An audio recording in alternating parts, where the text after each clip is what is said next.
क्या आपने कभी सोचा कि अगर कोई मंत्री आम आदमी बनकर बस में सफर करे तो उसे कैसा अनुभव होगा? क्या उसे भी वही परेशानियां झेलनी पड़ेंगी जो रोज लाखों लोग झेलते हैं? कर्नाटक में भी कुछ ऐसा ही हुआ जब राज्य के परिवहन मंत्री बायरा सुरेश बिना किसी सुरक्षा घेरे और बिना अपनी पहचान बताए मास्क लगाकर शहर की बस और ऑटो में सफर करने निकल पड़े। लेकिन जो हुआ उसने पूरे सिस्टम पर सवाल खड़े कर दिए। आइए आपको पूरी बात बताते हैं। नमस्कार, आप देख रहे हैं हिंदुस्तान खबर और मैं हूं मनीष वर्मा।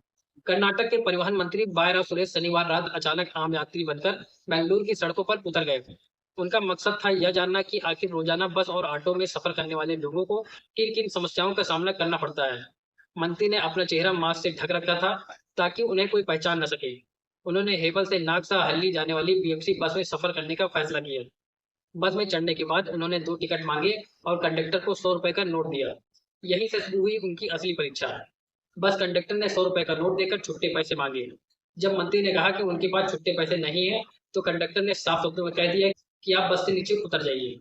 उस वक़्त ना तो कंडक्टर को पता था और ना ही ड्राइवर को कि वह जिनसे बात कर रहे हैं, वह राज्य के परिवहन मंत्री हैं। मंत्री ने बिना किसी बहस विवाद के चुपचाप बस से नीचे उतर जाना ही बेहतर समझा। उन्होंने अपनी पहचान भी जाहिर नहीं की। इस दौरान उन्होंने सिर्फ यह देखा कि एक आम यात्री के साथ किस तरीके का व्यवहार किया जा रहा है।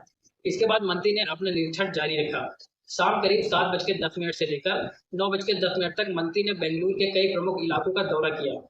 इस दौरान उन्होंने जयमल, टीवी टावर, आरटी नगर, सीबीआई रोड, कोवल, मान्यता टेक पार्क, बायरा बंदे और गदला हिल्ली जैसे इलाकों को कवर करने वाली बसों का निरीक्षण किया।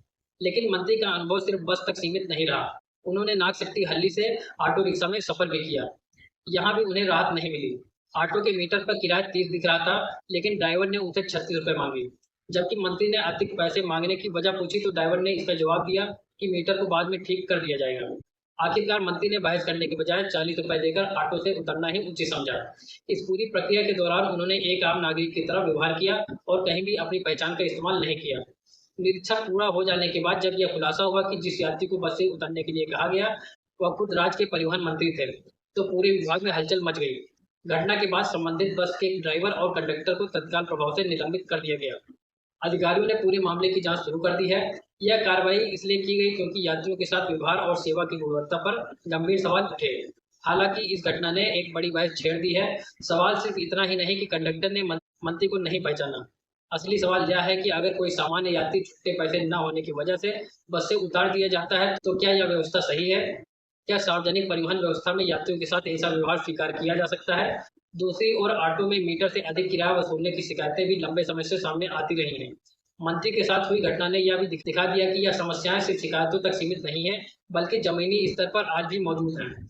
अब देखना होगा कि मंत्री के इस निरीक्षण के बाद परिवहन विभाग में बस सेवाओं और ऑटो संचालन में क्या बदलाव आता है।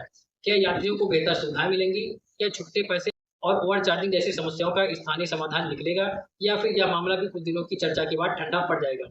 फिलहाल इतना जरूर कहा जा सकता है कि एक मंत्री का आम आदमी बनकर सिस्टम को परखना पूरे प्रशासन के लिए एक बड़ा संदेश है।